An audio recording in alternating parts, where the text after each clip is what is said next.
A reinvigoration of the Justice League with one of the coolest Batman moments in all DC Comics history. This is JLA, numbers 1 through 4. Hi, I'm Peter Franson from christiangeekcentral.com and Spirit Blade Productions. Welcome to Essential Issues, where I talk about my favorite DC Comics of the past that are still affordably available today, blabbing about why they are special to me, and what, if anything, they have to say about the essential issues of real life.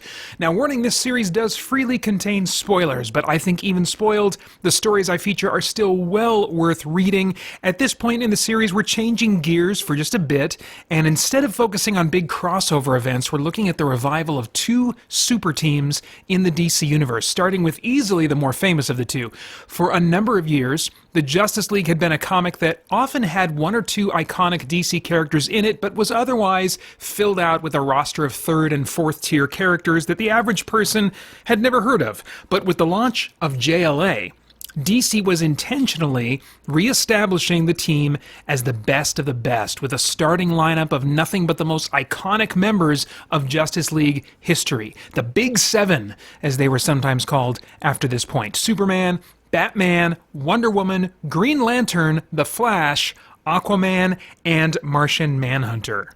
Issue number 1 of this 4-part story, published in 1997, opens with a giant spacecraft appearing on the White House lawn. The art was pretty striking for this time period. I mean, it had this very kind of epic cinematic vibe to it.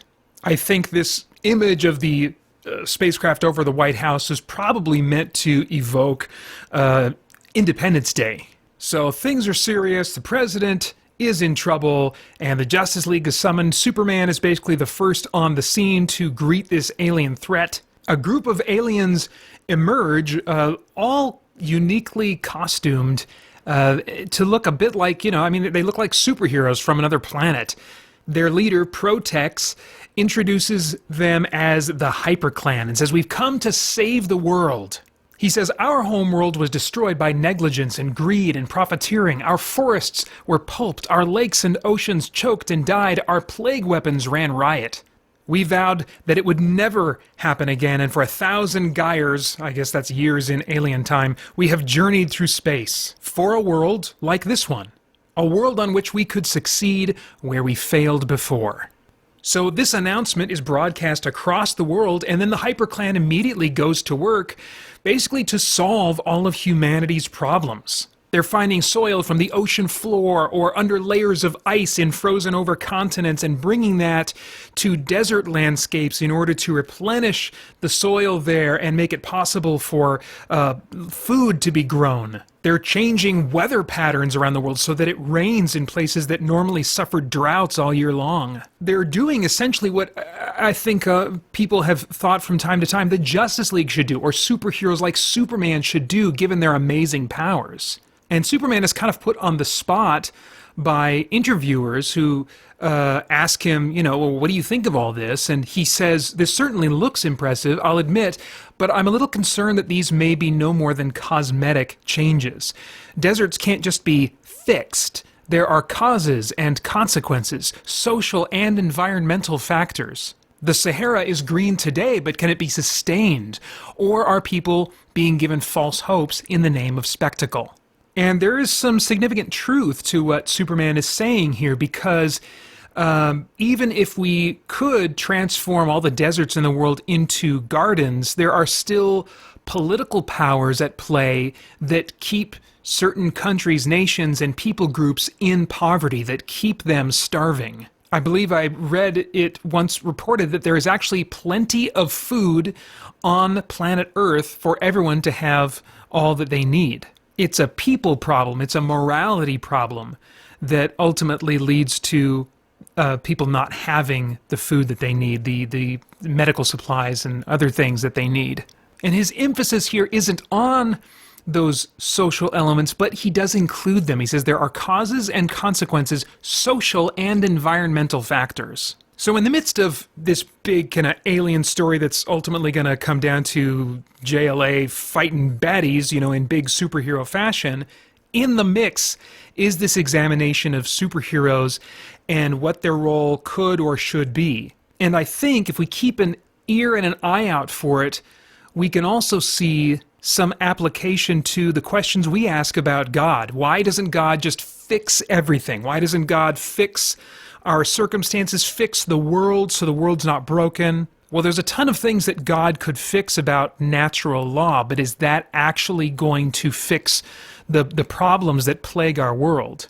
And it won't really, because we are the ones that more than anything need to be fixed in order for this world to be what we want it to be. So it seems for a brief moment like this HyperClan group is doing some things that are really going to benefit the world, but then they quickly seem to be taking a dark path as they start dishing out executions upon super criminals that have been known to murder. Anyway, at this point, villains start going into hiding, and there's actually a big drop in crime across the world, including Gotham City, because they're all terrified of being executed by the HyperClan.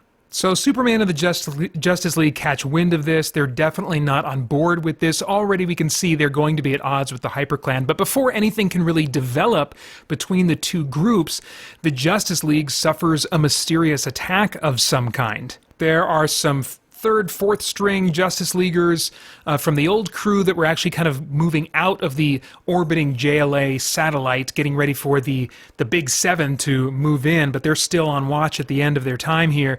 And this attack comes, an EMP wipes out their power, so they're in serious trouble. Kyle Rayner, Green Lantern, relatively new to the job, is really determined to figure out who's doing this and stop them. And there's a kind of like a crazy, ragey type of hero pose for Kyle, where he's crouched and screaming, and energy from his ring is crackling around him, and it feels just a little bit over the top of a visual to match up with what he's actually saying in the moment.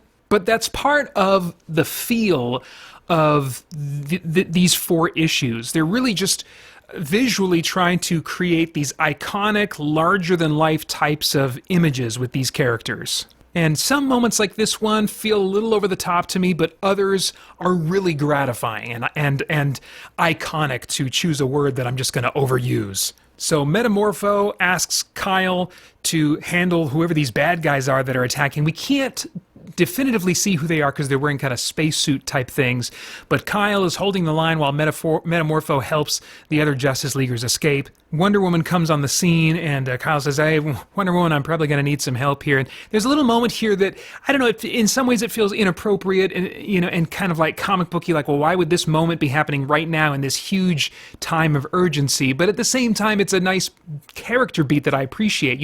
Kyle says to her, "Wonder Woman, I could use some backup here," and she says, as she's pulling out supplies and getting ready to go out and fight the baddies, she says, "It's Diana. Don't stand on ceremony, Gia. We're in the same league." And he says, "Says you." And so does it feel completely realistic of an exchange to be happening right here? No, not to me, but it is representing character here. And specifically these characters, how they bounce off of each other. That's what was so interesting to me, is seeing these big, iconic, well-known superheroes side by side on a regular basis, and just seeing how they react to each other, how they are different from each other, what they think of each other. Diana is very strong and commanding, but also very welcoming. Kyle, very new to the ring, new to this world of heroes, feeling very in over his head. Now, there's some cool stuff going on with the writing style that is shifting more and more from character thought bubbles to a sort of like omnipresent, or omniscient, I should say, narrator voice. There are narration boxes that sometimes represent characters' thoughts, but other times represent an omniscient narrator. And I like comic books making this shift at this point and more going forward. It just feels more, cinematic to me, or more moody to me. As Kyle's in space fighting these attackers, the narration boxes say, "Cool green plasma flows over his skin, maintaining his temperature, siphoning off sweat, monitoring muscle tone, repelling micrometeorites. He thinks green thoughts, and his thoughts become things."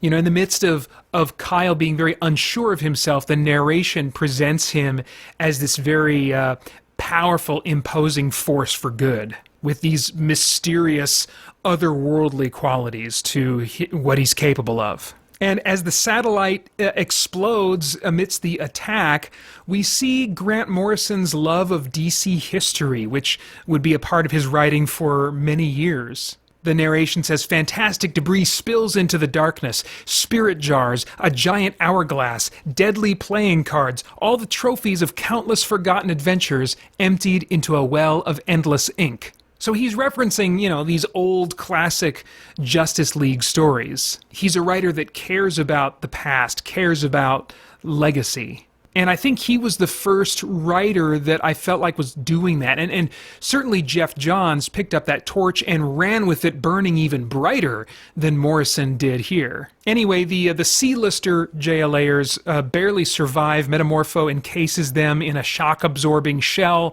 that plummets to the earth, and he absorbs the impact. He is seemingly killed, but these kind of third-tier Justice Leaguers do survive. But now more than ever, the Big Seven do need to come in and retake the mantle of Justice League and fix this problem being brought by the HyperClan. And as that happens, we see another great character moment between the Flash and Superman. Superman is kind of getting Flash up to speed on what's going on as they quickly head toward a location that they're both needed at. And at the very end of this exchange, after filling in the Flash on everything, the Flash, Wally West, seems to notice, as the readers maybe have at this point, that Superman in the panel, as they're both streaking across the ocean, Superman flying and Wally running across the water, the surface of the water, Superman is about half of a body ahead of the Flash. And so at the end of the Flash kind of saying a few things, he says, is this a race, Superman? I think that suggests a little bit of Wally's own insecurity. Maybe he's thinking to himself, listen, I'm the guy that runs fast. Being fast is what I got going for me, and so I really need to hang on to that title. Anyway, the HyperClan continues to put on an innocent face that the public is totally buying into, but Superman and the Justice League know that they are lying. As they gather to kind of talk about the situation, not all of them have arrived, including Batman. Flash is about to say, okay, well, no surprises that Batman hasn't shown up yet, but then there's a voice off-panel saying, I'm here. And we see Batman crouching up in the rafters, and he says, I've been here for an hour. Didn't think I'd make it, but Gotham's been quiet. Superman says, strange, I didn't hear your heartbeat. And then Batman kind of like has a little chuckle to himself as this gadget worked. Sorry, I got some vocal fatigue, so I can't quite get down here into my Batman voice. Anyway, this is the first little example of Batman functioning alongside these monumentally powered beings. I think the casual reader would at some point rightly ask, how in the world does Batman provide anything useful on a team like this? And it seems to me that Morrison definitively wanted to answer that question with this story, and with a number of instances of Batman in these pages going forward. That yes, physically speaking, Batman is a mortal, a human being, but it's his intelligence, his tactics, his planning for every contingency, and adapting to every circumstance that make him easily on par with the rest of the Justice League members. So as the story continues, there's some kind of mind control going on that they're realizing the HyperClan is responsible for, and that's why the public is responding so favorably to them. This is one of several little hints that indicate what's really going on with the HyperClan. In issue 2, the HyperClan's power and influence continues to grow. They set up multiple, what they call watchtowers, 3 of them around the world, so that they can reach trouble more quickly, they say. And the public is not only loving them, but they're starting to turn against the Justice League. So the Martian Manhunter, John Jones, starts kind of like, they start leaning on him tactically to decide how the Justice League is going to move forward. Team members get sent out on different tasks, and Wonder Woman is out on one of them. And we get this big splash shot of her that is another example of this kind of over-the-top imagery. I think this might be the first time that I saw her lasso being drawn as like spinning around her, swarming around her. It almost looks like Spider-Man's webbing. If you think of like Todd McFarlane and how he would just entangles Spider-Man in totally unnecessary amounts of webbing while he's swinging around. Something similar is being done here with Wonder Woman's lasso. And functionally, if you step back, it's totally weird. But the knee-jerk reaction I have to it is a really positive one, because it just looks cool. Anyway, she's going out on her task. She gets interrupted by one of the Hyper Clan, who basically shows their hand and says, without any pretense, "We're going to kill you, all of you." So they start duking it out. She gives him a good punch that sends him skipping across the water. And she knows this guy's a shapeshifter, so when the water starts stirring and something big starts coming out of it, she assumes that it's him and is bracing to get ready. But she couldn't have been prepared for what she actually sees. A giant, what I think is some kind of blue whale, or I don't know, it's just a huge freaking whale, bursts out of the water, arcing through the air with a shadowy figure on its back that is revealed to be Aquaman in probably one of the best Aquaman entrances ever. Now, this is the kind of, I don't know, Conan-ish type of Aquaman, where he's got long hair and he's got his beard and he's got his harpoon instead of a left hand. I think still this is my favorite look for Aquaman. I wish he had never gotten his hand back. I was really on board with what they were trying to do with Aquaman at this time. Aquaman's always been a character that the casual reader has trouble taking seriously. They think of him as the guy that talks to fish. That's always been the thing he's had to overcome as a character. And you can sense in this run, and from the get-go in these first 4 issues of JLA, that Morrison is trying to establish Aquaman as very powerful and also very significant in the grand scheme of the DC universe. So the show of power here is him coming out on this giant whale, which he doesn't merely talk to, he is clearly able to command.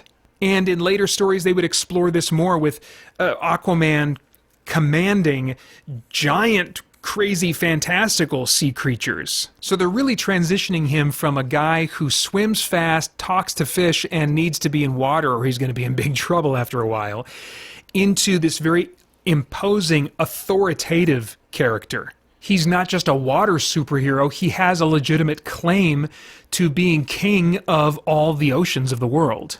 Anyway, more of the Hyper Clan shows up, and ultimately, Wonder Woman and Aquaman get their butts handed to them, so not a good moment for the Justice League here. Meanwhile, Green Lantern and Flash are paired up to go to one of the Hyper Clan watchtowers, and these characters initially do not get along. It's neat to see, if you follow during this era Justice League and then the solo Green Lantern and Flash books, you do see Wally and Kyle grow in their friendship over the years. And it's neat to see that grudgingly come about as they really start out rubbing each other the wrong way. Well, almost before they know it, the speedster of the Hyper Clan named Zoom comes on the scene. And clearly this is something that Wally is most suited to deal with. And so the Flash and Zoom race off into the horizon as Green Lantern is just kind of almost being blown aside in their wake. But he's left with 2 other members of the Hyper Clan that he's going to have to deal with while Wally's running off in the horizon. Meanwhile, there's a neat exchange going on between Batman and Superman, who are paired up and heading to another watchtower. They're kind of conversing about Martian Manhunter, and Batman compliments his tactical mind and just how good he is at dealing with group dynamics. And in this little bit of writing here, you know, it makes sense of the fact that Batman is not the leader of the Justice League, because he's pretty freaking antisocial.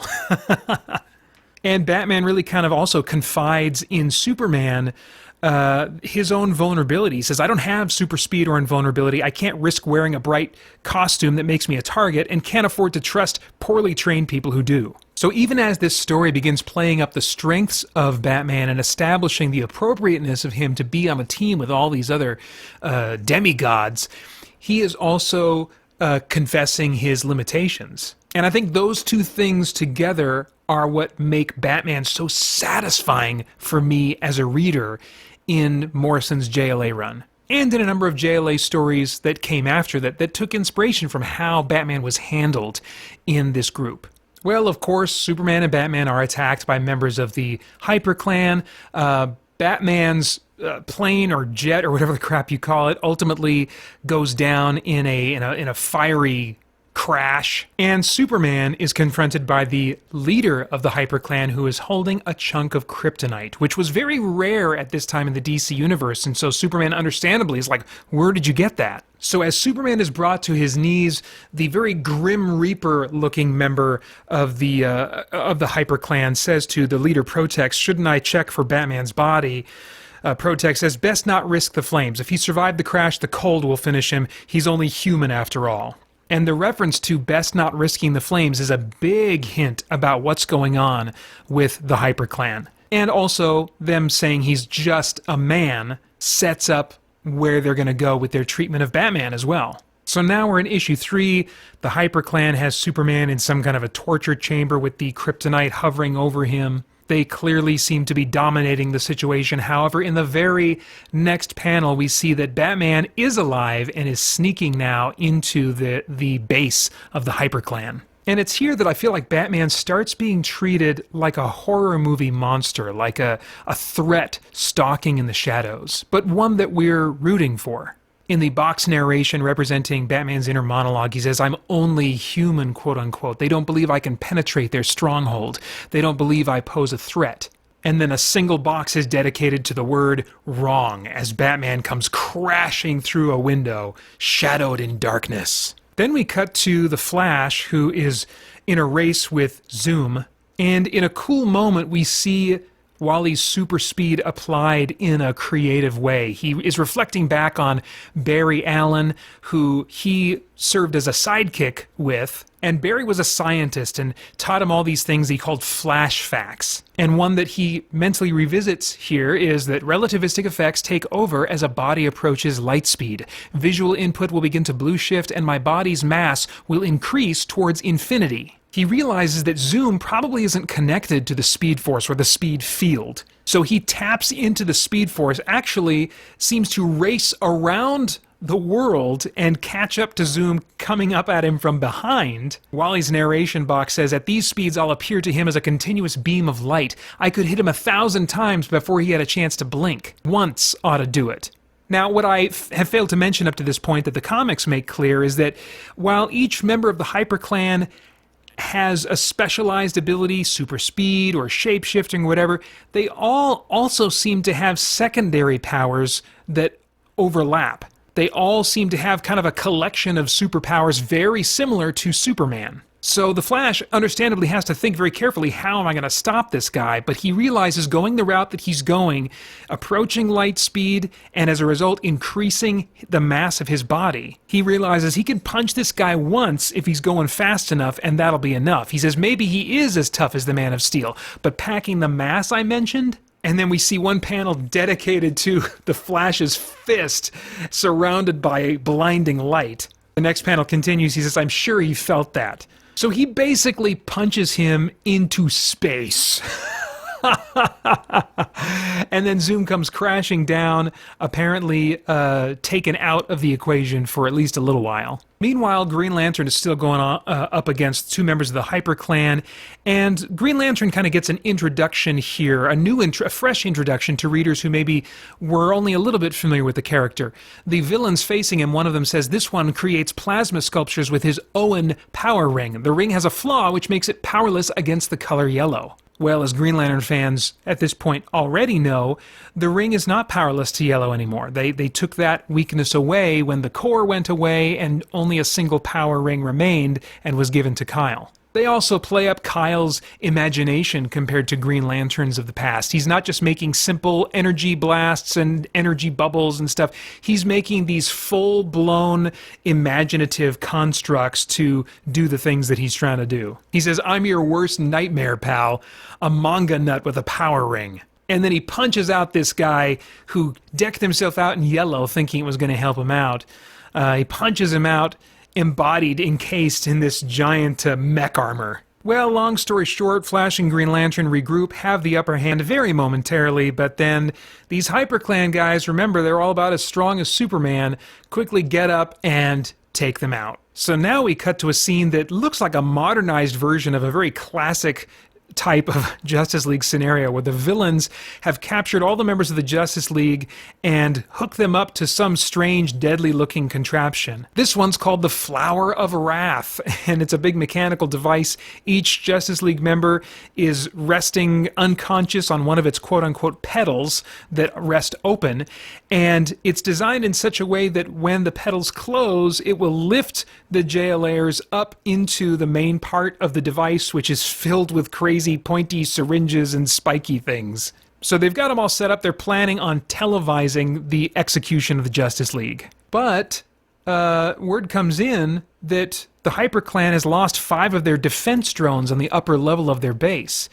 And the Grim Reaper-looking HyperClan member is saying, well, we should have made sure the Batman was dead. What if it's him? Protex is like, you're insane. He's just a dude. I mean, he doesn't say dude. But Grim Reaper says, I'd like to check to be sure. It won't take long. And this is a scary-looking guy, so you're ready to believe this guy's a serious threat. He has every right to think that it's not going to take long. So he arrives on the floor that Batman's hiding on, and he says, Batman, I know you're here. I can taste your pheromones. I can see through walls. Don't waste our time.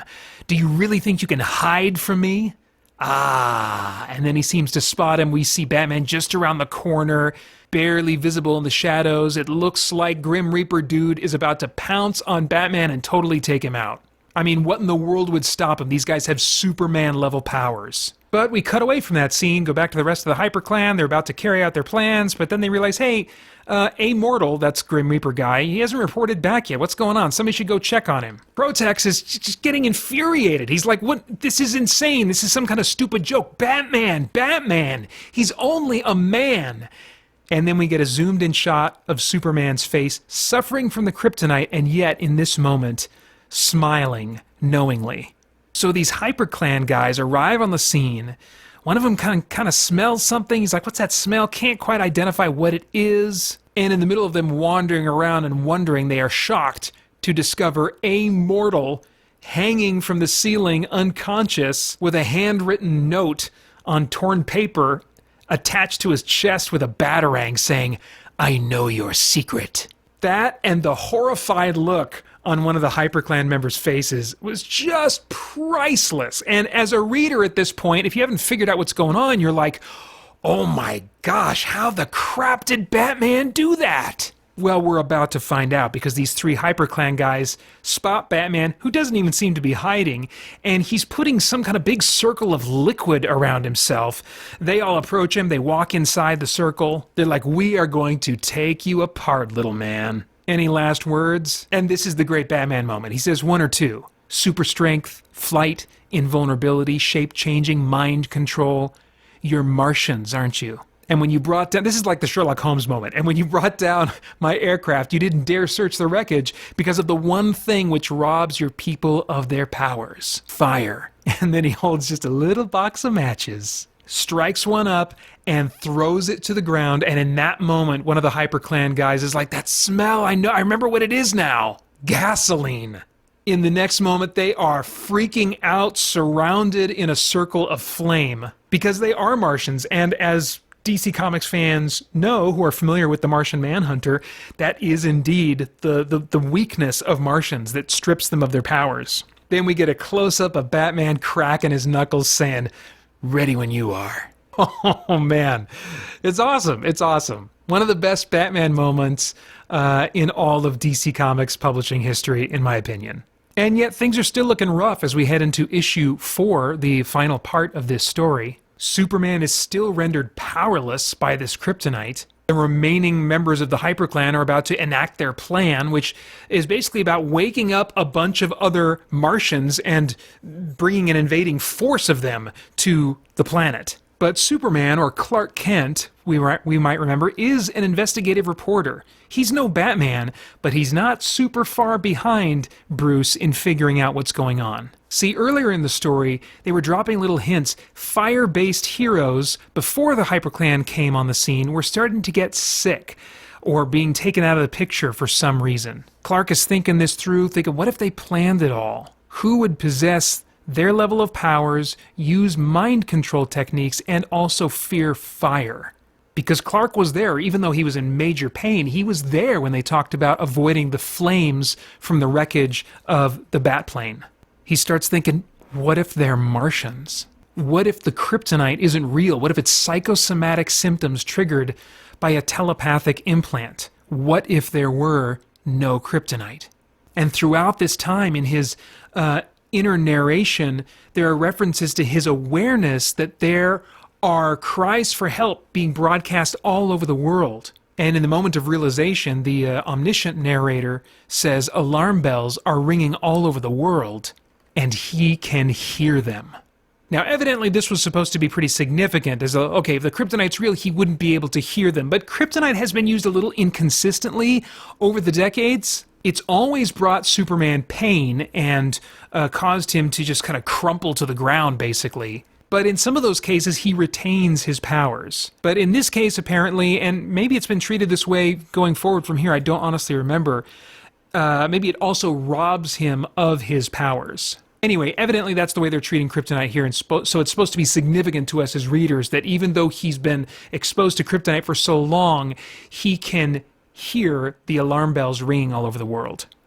And that's when he realizes this is an illusion. This kryptonite is not real. So Superman bursts free and starts using his heat vision right away to take down Protex. But even with the flames, Protex is not going down without a fight. And in fact, he shapeshifts into something resembling his more natural white Martian form, which is a really nasty looking thing, who envelops Superman and starts like seeping into his pores and, threatening to get inside of his brain. But in all the chaos, the other Justice League members are freed from the Flower of Wrath. And so now it's time for the big showdown. Flash and Green Lantern have a nice team-up moment where Flash runs who knows where and brings back a bunch of lit candles and surrounds one of the HyperClan members with them. And then Kyle brings down a Green Lantern energy construct. It's a 16-ton weight.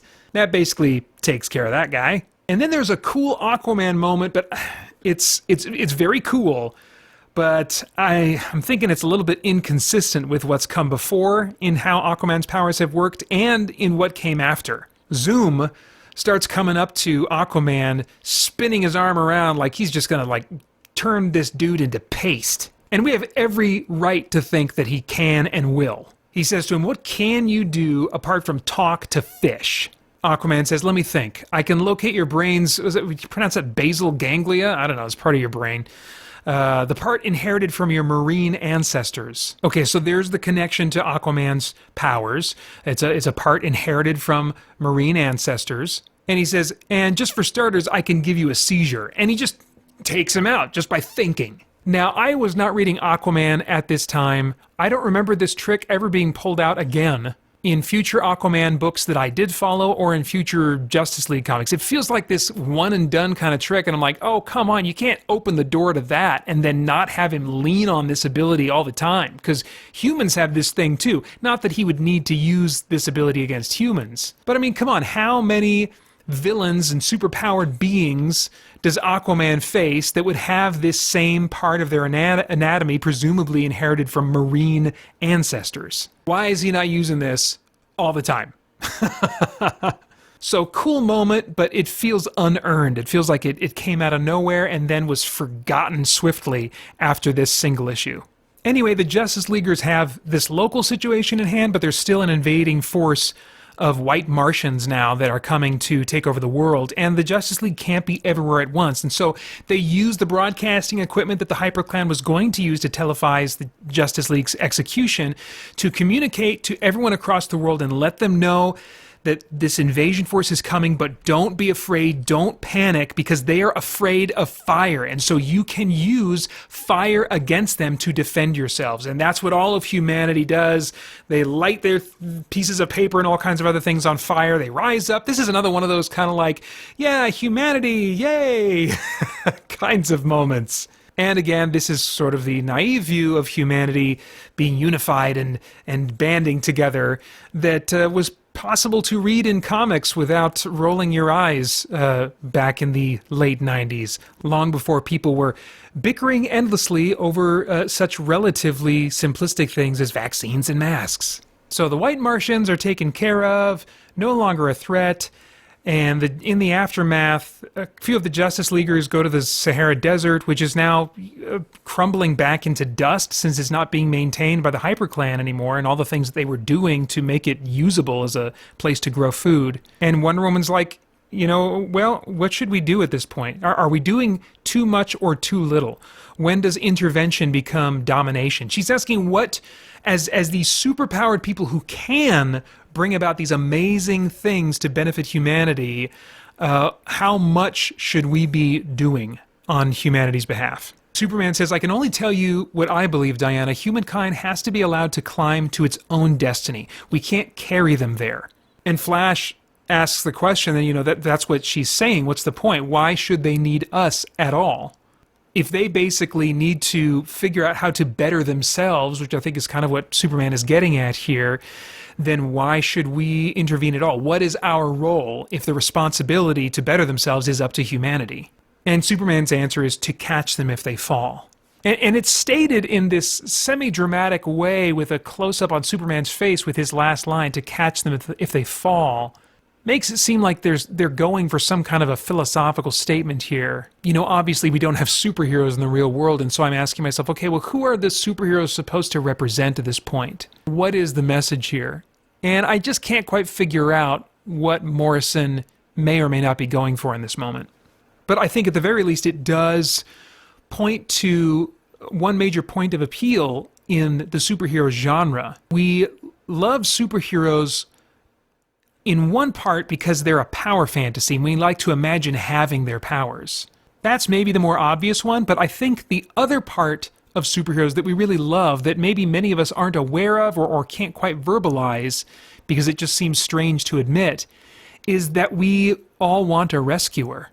We want someone to come along, and even if they're not going to make all the wrong things right, they at least can and will rescue us from the worst situations. We want a rescuer.